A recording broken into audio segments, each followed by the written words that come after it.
Chez les GG, nous pensons comme JMJ. Dire la vérité. La vérité, qu'elle plaise ou qu'elle blesse, est une pertinente attitude de sagesse.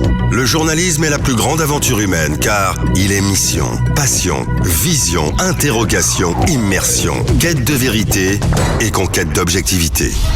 Écoutez les GG tous les matins sur Radio Espace en simultané sur Espace TV, Espace Région Bokeh, Labé, Zérékoré, Kindia sur 99.7, Cancan sur 99. Les grandes gueules sur Espace ou la messe des sans-voix. Tous les matins, vous avez accès à cette émission via Espace TV. Merci de nous rejoindre, mesdames et messieurs.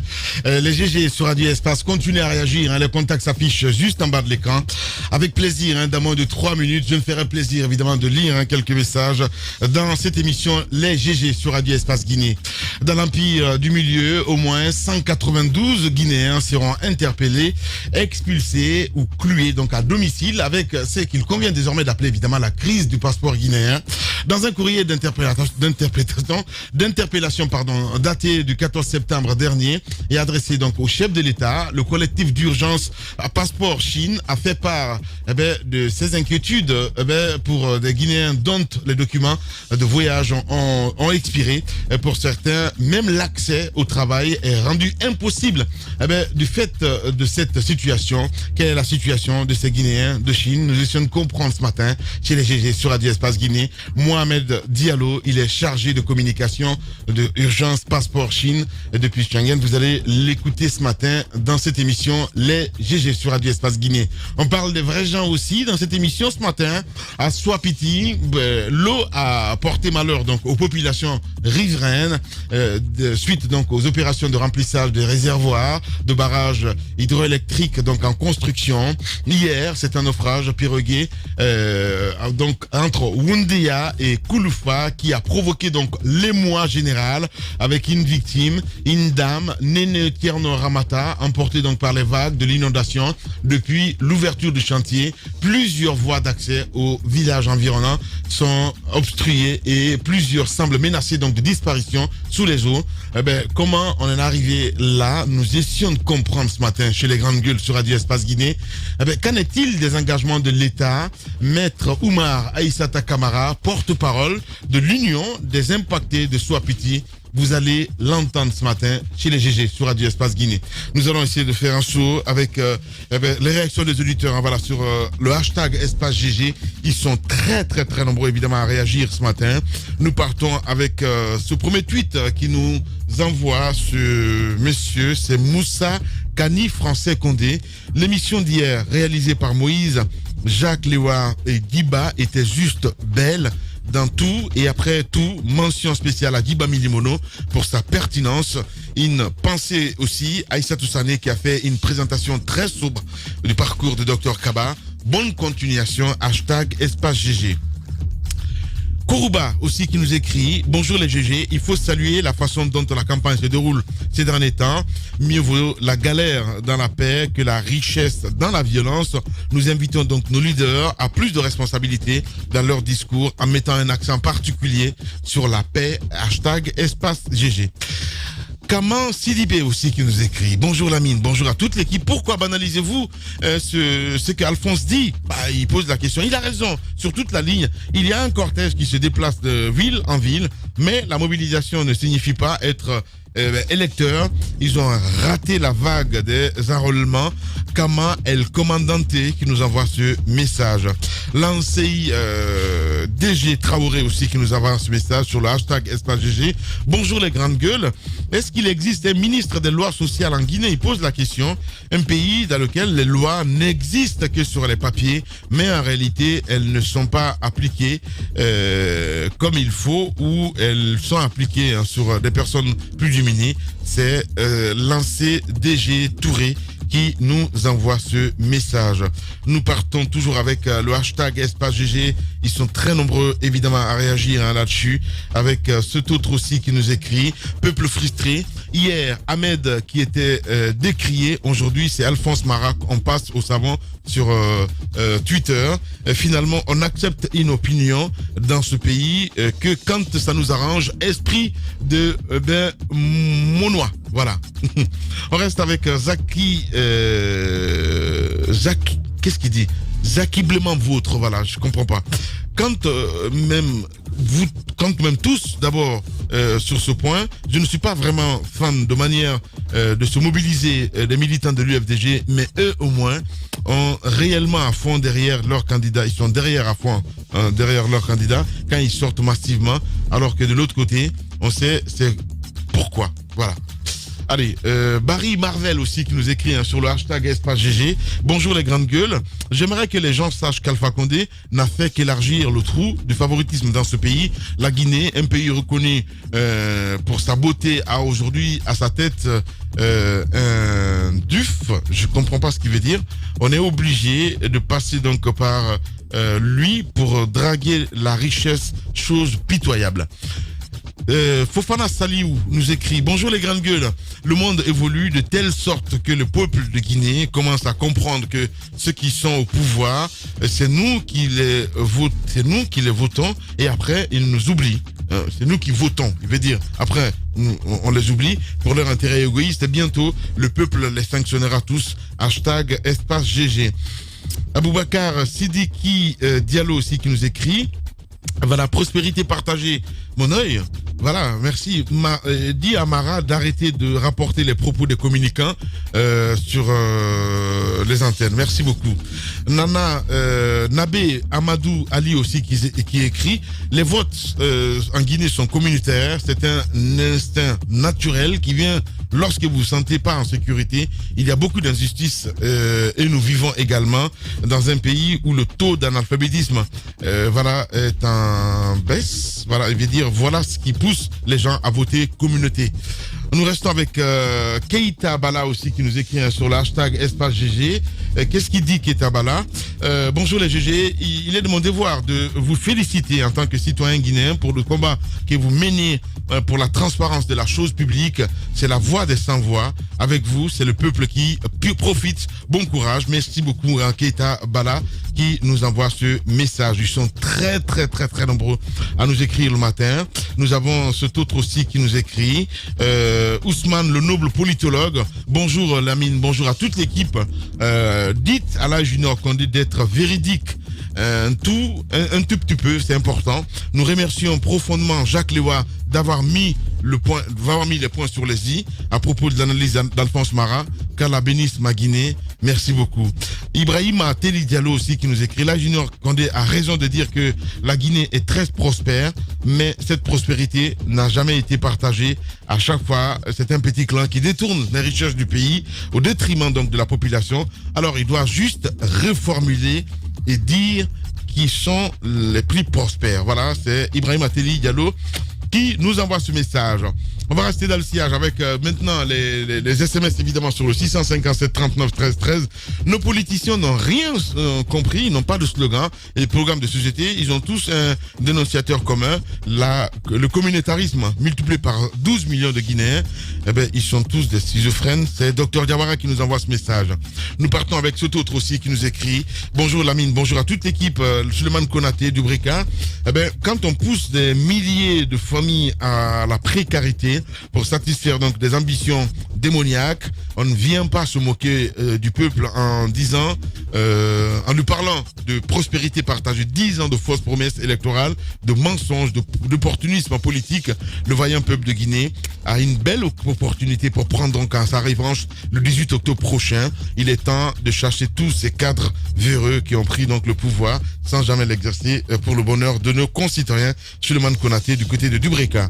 Nous restons avec cet autre aussi qui nous écrit: bonjour les GG, les programmes de gouvernance de société, excusez-moi, ça se télécharge aujourd'hui, et tant de consultants en vendeurs de mesures plutôt de ce dont nous avons besoin, c'est des hommes intègres, vivement le respect et la dignité du peuple.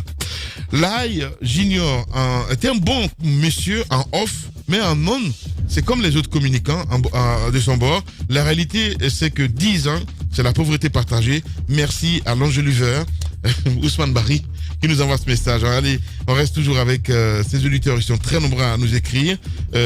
Bonjour les GG, ce qui est en bas doit comprendre sur l'évolution des salaires. En 2010, 100 € était autour de 800 000 francs guinéens. Après 10 ans de gestion par Alpha Condé, 100 € équivaut aujourd'hui à 1 200 000 francs guinéens. Le sac de riz de 50 kg qui était à 180 000 est vendu aujourd'hui à 320 000 francs guinéens. Faites d'autres comparaisons et vous saurez que l'évolution qu'on veut nous vendre, c'est du pipeau. Par ailleurs, l'UFR est le seul parti qui vend un vrai projet aux Guinéens depuis 20 ans. C'est Moria Kaba, évidemment, égal à lui-même, qui nous envoie ce message. Un dernier, avant de partir avec le débat, évidemment, sur Radio Espace. Lui, c'est évidemment l'autre animateur junior, le turbo junior de cette émission. Évidemment, c'est notre ami Afamou Samakadiabi. Bonjour Lamine, bonjour à toute l'équipe. Si les grandes gueules veulent provoquer la junior les matins, rassurez-vous que vous avez pris les petits déjeuners. Bonne journée à vous tous. Tonton, c'est pas possible. Allez, on va continuer le débat. Moussa, on nous apprend que ce matin, les bureaux de Celcom sont fermés par la RPT. Je comprends pas trop ce qui se passe. On va essayer de voir plus clair, évidemment, de ce côté.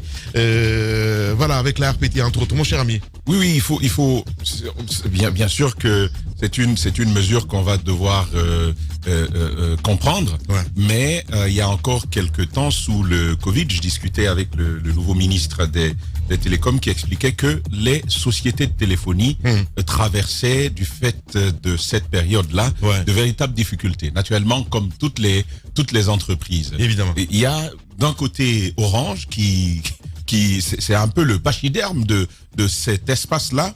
À côté, il y a MTN qui se bat comme un beau diable. Puis, donc, Celcom qui vient. Celcom, c'est quand même, il faut le rappeler, c'est aussi beaucoup de difficultés par rapport au poids de ces autres sociétés. Parce que, au-delà du service de la téléphonie tel qu'il y a Internet. Mais au-delà d'Internet, à l'intérieur de Internet, vous savez par exemple que Orange est à la 4G désormais. Oui. Et 4G, c'est un meilleur service, mais aussi beaucoup de sollicitations. Ça fait qu'il y a beaucoup de consommateurs qui s'intéressent à ce domaine, à ce produit de Celcom. Malheureusement, les autres sociétés comme MTN et Celcom ne peuvent pas prétendre justement à offrir la même qualité de service parce que on a placé on appelle la licence 4G à un tel niveau que toutes les sociétés en l'espèce ne peuvent pas y prétendre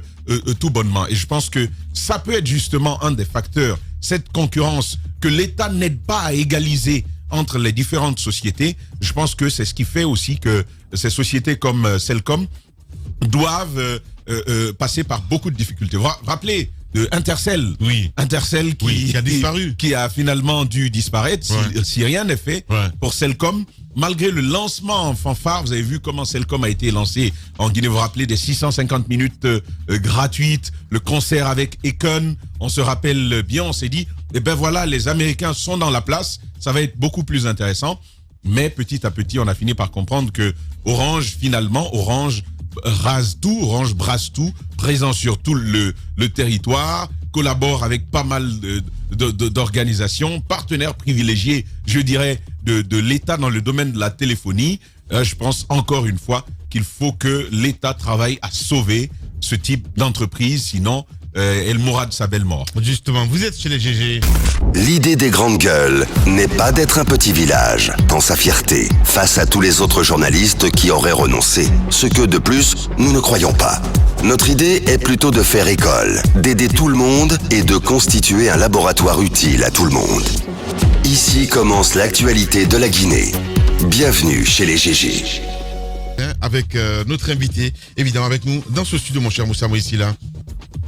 Bonjour, comment vous allez? Je suis Maître Oumar Aïssa. Maître Oumar, moi je vais exactement. bien et j'ai entendu parler ici d'avocat. Malheureusement, moi je suis un huissier de justice. Ok. Et D'accord. à la différence de l'avocat. Alors, Maître, ce n'est pas la première fois que nous entendons le cri de cœur des populations riveraines du barrage de Soapeti. Nous y avions déployé à plusieurs reprises des équipes de reportage pour un grand format, également un reportage pour le journal. Alors, dites-nous comment tout cela est arrivé, parce qu'on veut comprendre. Avant la construction du barrage de Soapeti, il y a eu des études d'impact sur l'environnement et également il a été question de la délocalisation des populations riveraines. Comment on peut aujourd'hui parler de naufrage, d'inondation de certaines zones autour du barrage?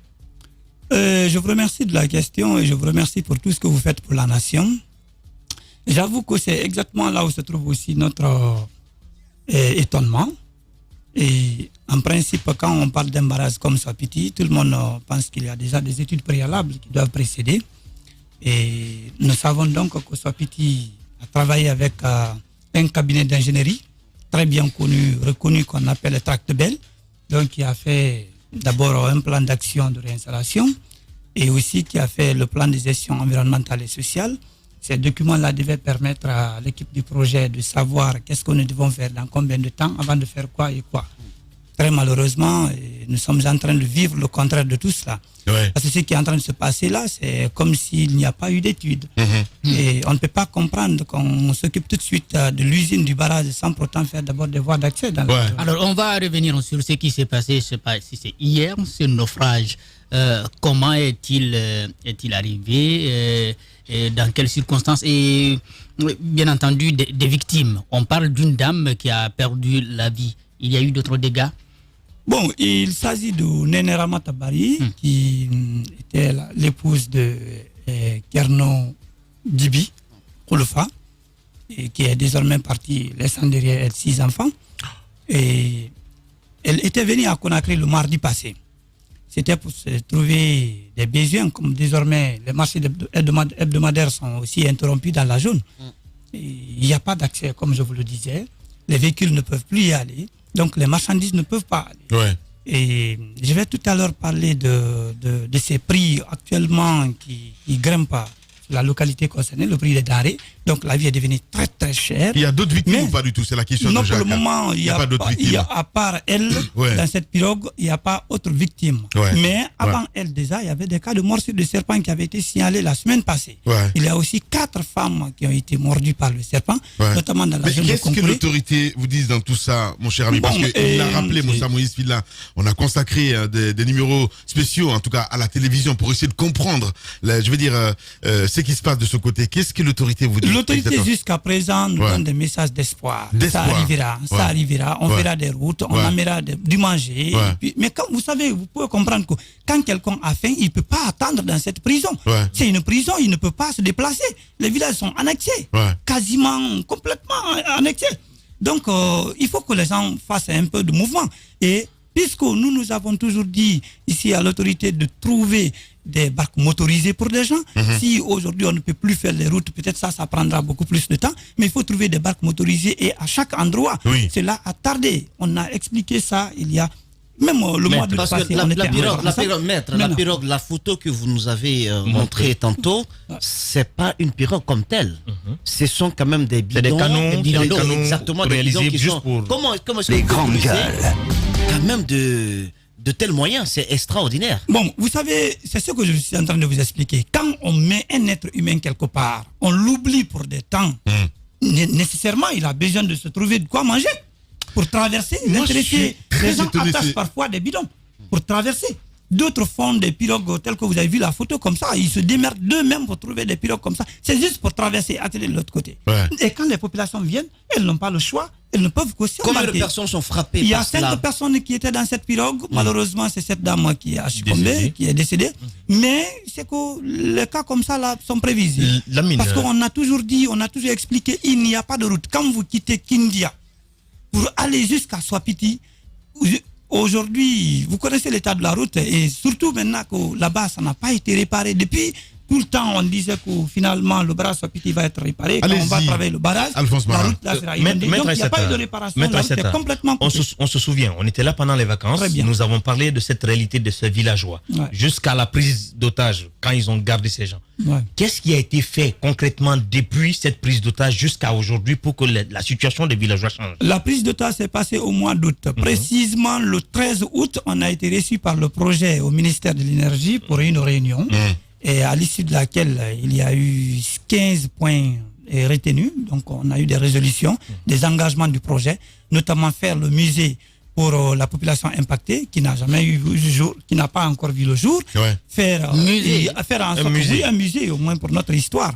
Et puis faire en sorte que l'assistance alimentaire soit augmentée parce que retenez bien que c'est un sac de riz qu'on donne à un ménage pour une durée de 3 mois. Ouais. Après encore, on en donne 3 mois. Et pour ça, c'est seulement pour 2 fois. Donc nous, on a dit que c'est largement insuffisant. Il faut qu'on fasse en sorte que cela soit augmenté ici.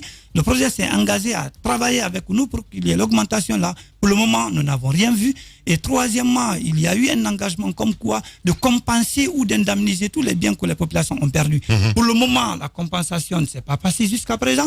Et nous avons demandé au projet que les fiches d'inventaire détaillées des biens soient donnés aux propriétaires. Quand on vient faire l'inventaire du bien de quelqu'un, il est judicieux qu'on lui laisse un papier. Malheureusement, jusqu'à là où nous sommes comme ça, ces pièces-là tardent jusqu'à présent. C'est pour dire qu'on a signé ce procès verbal de réunion. Et pour toutes les 3 parties, le ministère de l'Énergie était témoin aussi à signer à travers le secrétaire général lui-même. Mais jusqu'à présent, il n'y a pas d'application pour le moment. L'application en tant que telle, c'est des missions qui vont sur le terrain, qui font des tournées, qui reviennent. Bon, mais il n'y a pas de concret. Vous êtes un homme de droit. Moi, je suis quand même sidéré ce matin dans ce studio à comprendre que malgré tous les mouvements, malgré l'interpellation de l'État, que vous n'avez pas accès parce que, évidemment, on est dans un régime très puissant où il faut rencontrer directement le président pour essayer de comprendre. Est-ce que vous avez fait des efforts dans ce sens-là? Parce que je vois que le ministère de l'Énergie, rien ne bouge. Peut-être que vous avez été à la primature, rien ne se fait. Est-ce que le président, il est au courant de ce qui se passe? Je vous informe que je m'exprime ici au nom de l'Union des impacts des sociétés qui est née depuis le mois de mai. Je suis en train de vous dire, depuis la création de cette union, nous avons d'abord tâché d'écrire les courriers à toutes les autorités concernées. Les courriers là sont restés sur veine. Et le président de la République, comme vous le dites, nous avons fait des points de presse, des conférences ici, on a fait des magazines, on a fait beaucoup de choses. Pour le moment, nous n'avons pas vu son intervention directe, sinon que la semaine passée, il a trouvé 5 barques motorisées pour la sous-préfecture de Bangouya. Donc il est au courant.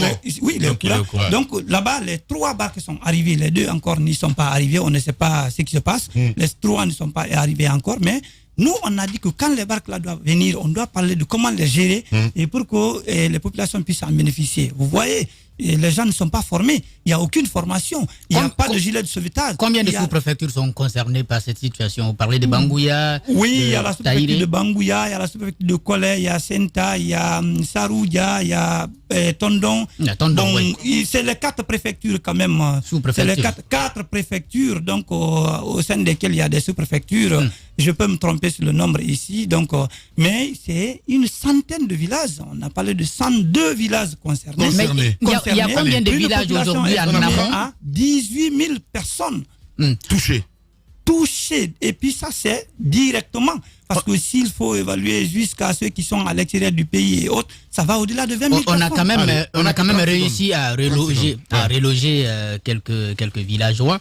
Et il reste aujourd'hui combien de villages en amont du fleuve qui n'ont pas été... Ce que je vais vous dire va vous surprendre. L'équipe du projet a certes des outils tels que le LIDAR qu'ils utilisent pour connaître la délimitation des choses, mais très malheureusement, nous avons découvert encore qu'il y a près d'une dizaine de ménages qui ont été complètement omis par ce LIDAR. C'est dire que le projet n'avait jamais vu ces villages et c'est après la fermeture que ces villages-là sont vus inondés. Donc, il y a effectivement des villages encore qui continuent d'être inondés, mais dont les surveillances avaient échappé au projet. Donc, on ne connaît pas exactement jusqu'à présent parce que chaque jour, l'eau monte et je vais vous dire que la cote qui était prévue, qui était visée par le projet cette fois-ci, pour le niveau de l'eau, a été dépassée de façon surprenante et, disons, incontrôlable. Bon courage à vous, maître. Merci beaucoup d'être passé nous voir ce matin. Merci bien et nous vous invitons à ce funérail parce que nous sommes déjà sur le point comme ça d'aller faire cet enterrement. Et bien que le corps, jusqu'à là où nous sommes comme ça, là, les gens cessent à accéder au corps pour l'enterrement, mais la route s'impose toujours. Et ils ont peur de s'embarquer dans les pirogues comme ça là, pour aller faire venir le corps. Voilà. Merci beaucoup. Nos condoléances. Les GG continuent sur Radio Espace. L'idée des grandes gueules n'est pas d'être un petit village dans sa fierté face à tous les autres journalistes qui auraient renoncé. Ce que, de plus, nous ne croyons pas. Notre idée est plutôt de faire école, d'aider tout le monde et de constituer un laboratoire utile à tout le monde. Ici commence l'actualité de la Guinée. Bienvenue chez les GG. Chez les GG, nous pensons comme JMJ. Dire la vérité. La vérité, qu'elle plaise ou qu'elle blesse, est une pertinente attitude de sagesse. Le journalisme est la plus grande aventure humaine car il est mission, passion, vision, interrogation, immersion, quête de vérité et conquête d'objectivité. Écoutez les GG tous les matins sur Radio Espace en simultané sur Espace TV, Espace Région Bokeh, Labé, Zérékoré, Kindia sur 99.7, Cancan sur 99. Les grandes gueules sur Espace ou la messe des sans-voix. Et en direct dans notre émission ce matin, c'est Mohamed Diallo, chargé de communication, Urgence Passeport. Oui, bonjour Mohamed et bienvenue sur Radio Espace. Bonjour, monsieur Lamine, et bonjour à toute la Guinée et à vos auditeurs. Alors, c'est une actualité vraiment prégnante du côté de l'Empire du Milieu. Vous nous l'avez appris. Au moins 192 Guinéens, le nombre était plus grand il y a encore quelques jours, 192 Guinéens qui risquent gros en Chine parce que leurs passeports ont expiré. Dites-nous quelle est la situation aujourd'hui. Vous nous appreniez que ils risquaient, pour certains, de se retrouver même sans moyens. Voilà, évidemment, monsieur Tamba, merci vraiment de nous avoir donné cette opportunité de nous exprimer sur votre antenne. Et vraiment sur ce problème qui est vraiment crucial, et un problème vraiment très utile, important à notre niveau. Comme vous l'avez dit, le problème des passeports ici en Chine, plus particulièrement, c'est quelque chose qui nous porte vraiment à cœur.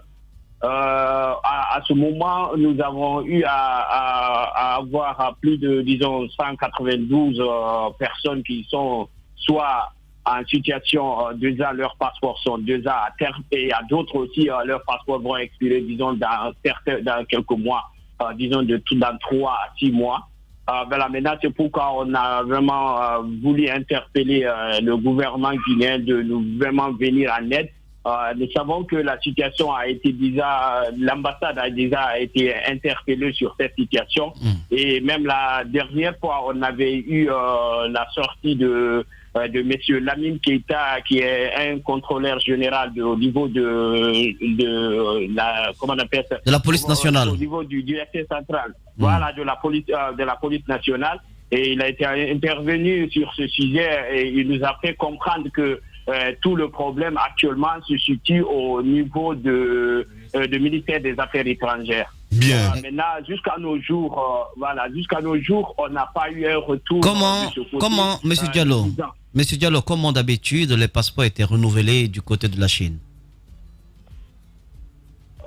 D'habitude, les passeports, pour renouveler les passeports, il faut se déplacer pour la Guinée, pour renouveler les passeports. Avant, ces passeports biométriques, il était possible de faire une prorogation, voilà, sans se retourner au pays, mais depuis qu'on a intégré les passeports biométriques, il n'y a pas de possibilité de faire une prorogation. Donc, il faut tout à fait retourner au pays pour faire son passeport. Maintenant, vous conviendrez avec moi que avec cette situation de Covid-19, ce n'est pas possible de rentrer au pays. Même ceux qui sont rentrés au pays avant... ce n'est pas possible de rentrer au pays. Soyez plus précis, Mohamed Diallo. Ce n'est pas possible de quitter la Chine. Parce que ce n'est pas possible de quitter... Ce n'est pas possible de quitter la Chine parce que vous aurez des difficultés à revenir. À revenir, voilà, c'est ce que je voulais vous dire. Ceux qui sont rentrés avant que les frontières soient fermées, parce que vous conviendrez avec moi que les frontières chinoises étaient fermées. Donc, ceux qui sont déjà hors de la Chine, que tu sois permanent, résident ici, ou que tu sois étudiant, qui ne peut plus revenir. Bien. Donc, alors, concrètement, qu'est-ce que vous demandez aujourd'hui, puisque vous dites que vous ne pouvez pas revenir en Guinée pour renouveler vos passeports. Et je ne crois pas que ce soit aussi facile pour le département de venir vers vous. Qu'est-ce que vous demandez concrètement aux autorités guinéennes? Actuellement, concrètement, disons à court terme, ce que nous demandons aux autorités guinéennes, c'est de nous permettre à rassembler les passeports qui sont en cours d'expiration ici et de les envoyer vers la Guinée, parce que en tant qu'autorité guinéenne, en Chine, eux, ils ont la capacité de rassembler les passeports et puis de les envoyer vers la Guinée. Une fois en Guinée, parce que tous les passeports étaient biométriques, donc les données sont déjà sur place. C'est vraiment possible pour eux de renouveler ces passeports-là, vu qu'ils ont toutes les données déjà sur place là-bas. Mais ça, c'est présentiel. Les passeports, pour le faire, il faut être là. On exige la présence physique. Oui, avec la représentation diplomatique, là-bas, il y a toujours la possibilité de le faire.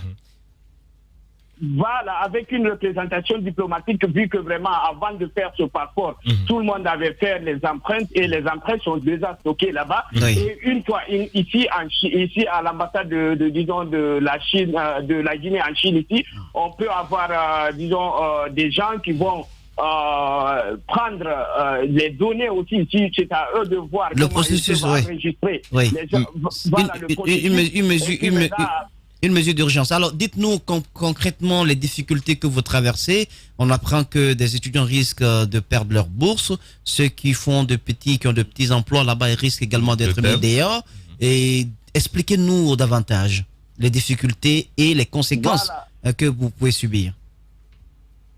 Voilà, ces conséquences sont vraiment énormes. Vu que tout ce qu'ils vivent ici en Chine, leur vie quotidienne sont rattachées au passeport. Que tu sois étudiant, que tu sois homme d'affaires ou propriétaire du bureau, ou bien que tu sois employé.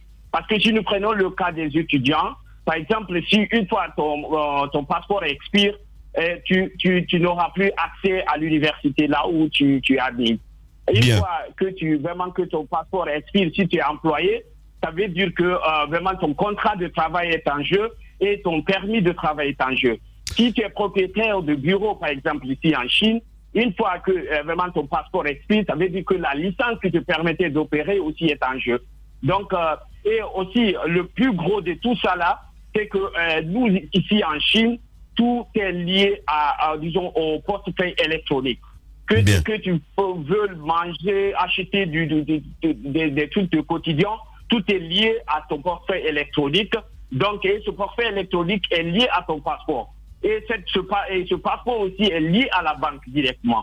Donc, une fois que ton passeport expire, non seulement on va bloquer ta banque, et cette banque aussi est rattachée au portefeuille électronique qui te permettait de vraiment t'acheter à manger ou d'acheter des biens quotidiens. Mohamed. Et si nous parlons aussi, oui. La pénalité. Quelle est la pénalité lorsque on vous prend avec un passeport qui n'est plus valide?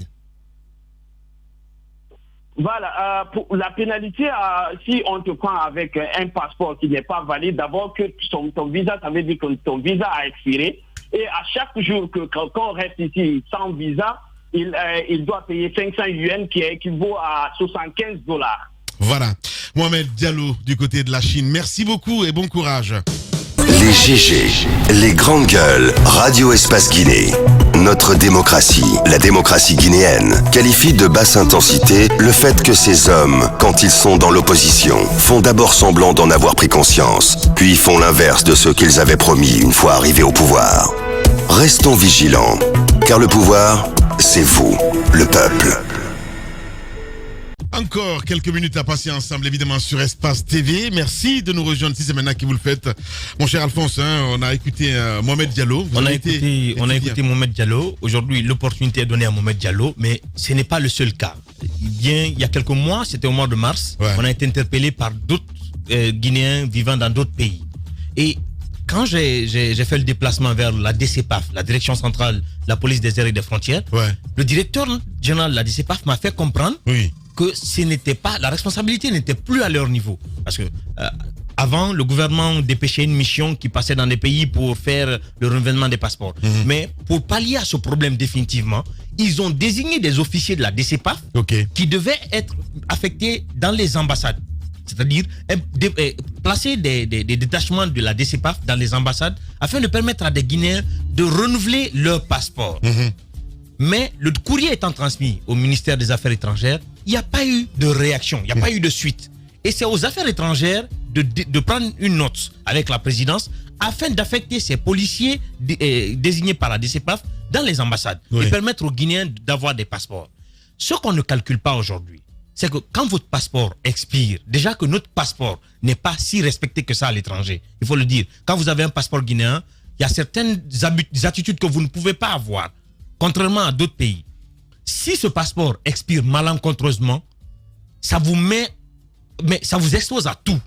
La police, vous devenez la proie facile de la police, vous devenez la proie facile de votre logeur qui peut facilement vous virer parce que votre papier n'est pas en règle. Vous devenez la proie facile même de votre école. On interrompt vos cours pour vous mettre dehors parce que vous n'avez pas ces passeports. Qu'est-ce qu'on vous a dit du côté de DCPAF, Mohamed?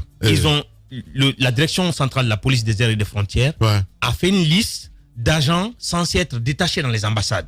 Ils l'ont transféré au ministère des Affaires étrangères. Le département des Affaires étrangères n'a pas encore réagi face à ça. Ouais, bien. Donc, ils attendent que les Affaires étrangères prennent la décision d'affecter ces agents de la police dans les ambassades pour que les Guinéens vivant à l'étranger puissent renouveler les passeports sans payer. Donc c'est un cas généralisé en fait. C'est un cas généralisé. Ce n'est pas qu'en Chine, c'est partout où il y a des Guinéens. Et il faut le dire, l'État doit apprendre à prendre ses responsabilités. Du côté de Paris, par exemple, je veux dire, il y a un peu de renouveau de ce côté-là, parce qu'on peut vous faire des documents, évidemment, qui permettent de voyager sans attendre le passeport. Ça, c'est un titre de voyage. Mais c'est ce que je dis. Ça vous laisse qu'on peut pas, je veux dire, reproduire la même chose du côté de ça peut se faire. Mais le souci, c'est quoi, Lamine, quand vous sortez, le retour devient impossible quand vous avez un passeport expiré. Oui, dans certains pays, quand vous sortez avec un passeport expiré, c'est comme si tout ce dans quoi vous êtes engagé, les contrats de travail, la scolarité, le logement et tout expire avec votre passeport. Et c'est bien ce que risquent les étudiants de Chine maintenant là. Merci beaucoup, Alphonse Mara. Allez-y. Dans notre pays, on veut tellement centraliser les choses. Il y a beaucoup de choses qui se retrouvent seulement à Conakry. J'apprends qu'avec les cartes d'identité, on va décentraliser. Ce qui est sûr avec les passeports, au niveau national, c'est ce qui se passe. Il faut venir à Conakry. Mais quand on le fait avec nos compatriotes qui sont à l'étranger, ça devient un danger. Je pense que depuis le début de la délivrance des passeports biométriques, il y a de la souffrance, même ici en Afrique. Il y a un compatriote qui m'appelait une fois du côté du Gabon.